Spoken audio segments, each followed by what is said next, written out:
I think what you find when you come to a city like Hull is that it has a lot of untold stories.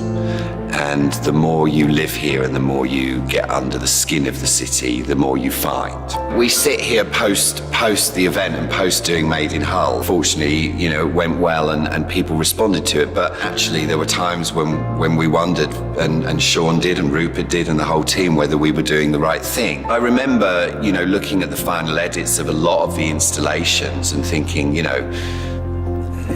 have we gone too far?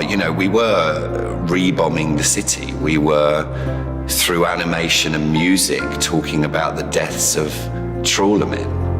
And I had several moments, and I know Sean did as well, of huge doubts on that. But there's an alchemy when the audience and the art meets place, which you can't legislate for. You can't know what's going to happen, whether they're just going to go, oh, it's nice, pretty lights, or I appreciate the work that's gone into that. But there was this emotional response. And that seems to me the main thing that's going on. This city wanted this to work, and our responsibility was to repay that will and repay that faith through the artists we commissioned and the people we worked with and the ideas that we were discussing. And what it adds to is an incredibly rich program of discovery, really, to learn absolutely afresh the story of KCOM Transmissions, this amazingly edgy art movement that come out of Hull in the late 70s, and their incredible story. And you're shocked, really, to find out that they've never had a retrospective and a celebration. And so being able to do that, I think the story of Basil Kirchin and his music and the influence that he's had on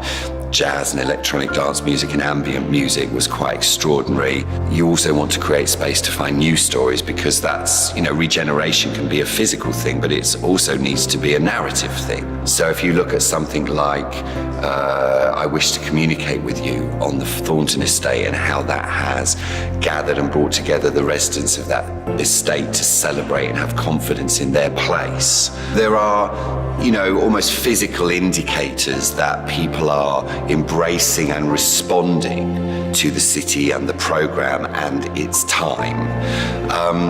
But there is something less measurable. There's a pride in the air, there's a confidence in the air, there's a love in the air. You feel it simply by walking into town on a Saturday and seeing that it is noticeably busy. You see it because you hear that train journeys into the city have gone up. You see it because you walk into a packed Ferens Gallery at any time of day. The Humber Street Gallery, the sellout of the Hypocrite. What we wanted to do is, obviously in the first season, very much talk about this city and its story. And I think Roots and Roots both continues that, but introduces new elements, particularly this city's relationship with the rest of the world, its internationalism. It is a port, it sits on water, it is both an entry and an exit. It has very historic relationships with Rotterdam, and we've got the Worm Festival coming over with Iceland and Reykjavik, and we've got John Grant's North Atlantic Flux Festival with Sierra Leone, and we've got Lee Price's photography opening up in the year, and more in the Freedom Festival as well. And we've got work with Aarhus. So I think we just wanted to start to expand the story out of this physical city into its relationship with the rest of the world. There's plenty more to come. It's going to be really interesting to see how people respond to the artwork on the Humber Bridge, up to the pop of One Big Weekend, to Flood, which is opening on the dock. So we've always said that there's two things going on here. There's a city discovering itself, feeling good about itself, enjoying itself, but we are also hosting a national celebration of culture. I think as we get to the better weather, if we get to Easter and then the summer, we can open the doors and welcome more visitors, and they'll find a surprising city, full of ideas and confidence. It's when you see that the city is alive over and above the work, that the city is enjoying itself, that I find that really, really thrilling.